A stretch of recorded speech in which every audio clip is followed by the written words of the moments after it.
হামলা করার পর আহত করবে, রক্তাক্ত করবে, বুট দিয়ে তাদেরকে পারাবে, লাঠি দিয়ে পিটায় লাঠি ভাঙবে, এই অধিকার সেনাবাহিনীকে কে দিল? যে যারা আন্দোলন করছিল, যারা পঞ্চগড়ের জুলাইয়ের সম্মুখ সারির যোদ্ধা, এরকম ৫-৬ জনকে টার্গেট করে আলাদা আলাদা করে টেনে হিসড়ে জেলা পরিষদের ভিতরে নিয়ে যাওয়া হয়েছে। পুলিশ সুপার জানেন না সেনাবাহিনী এককভাবে কিভাবে, কি কারণে, কার নির্দেশে এই কাজটা করলো, এটার জবাব লাগবে। এখানে সেনাবাহিনীর যিনি এখানে কমান্ডার, তিনি এসে বলে যাচ্ছেন তারা যেটি করেছে ভুল করেছে, এই জন্য তারা দুঃখ প্রকাশ করছে।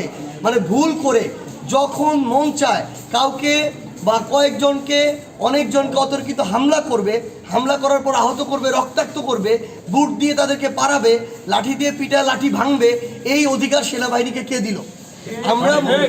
আমরা স্পষ্টভাবে মনে করি সেনাবাহিনী একটা ডিসিপ্লিন ফোর্স, চেইন অফ কমান্ডে কারো কমান্ড ছাড়া কোনোদিন কোথাও মুভ করে না, এক পাও মুভ করে না। তাহলে এখানে আমাদেরকে স্পষ্ট করতে হবে কার কমান্ডে এখানে তাদের উপর হামলা করা হয়েছে, কেন করা হয়েছে। এই জিনিসটা স্পষ্ট করা ছাড়া পঞ্চগড় জেলার যারা সাধারণ ছাত্র জনতা তারা কখনো চুপ থাকবে না। ২ নম্বর কথা হচ্ছে, আমরা সেখানে স্পষ্টভাবে দেখেছি আমাদের যারা মিডিয়া কর্মী ছিল তাদেরকেও পিটানো হয়েছে, পিটানো হয়েছে, তাদের হাত থেকে মোবাইল কেড়ে নিয়ে মোবাইলের ভিডিও তাদেরকে মানে আঘাত করে সেই ভিডিও ডিলিট করা হয়েছে।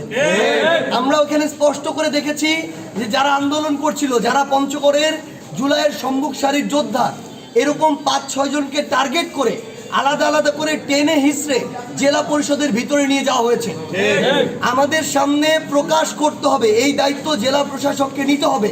তিনি বলছেন সেটা কিভাবে হয়েছে তিনি জানেন না, কিন্তু জেলা প্রশাসকের ওই যে জেলা পরিষদের যে কার্যালয়, সেখানে যে সিসিটিভি ফুটেজ, ওই ফুটেজ তার প্রশাসনের অধীনে। এখানে ফুটেজ গায়েব করার কোনো নাটক চলবে না।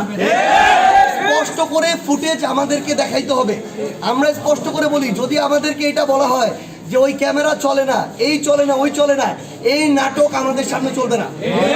আমাদেরকে স্পষ্টভাবে দেখাইতে হবে কারা করলো, কি কারণে করলো, কেন করলো, এবং তাদেরকে উপযুক্ত শাস্তির আওতায় না আনা পর্যন্ত পঞ্চগড় জেলার শান্তিকামী আমাদের শহীদ ওসমান হাদির উত্তরসূরিরা কখনোই চুপ থাকবে না।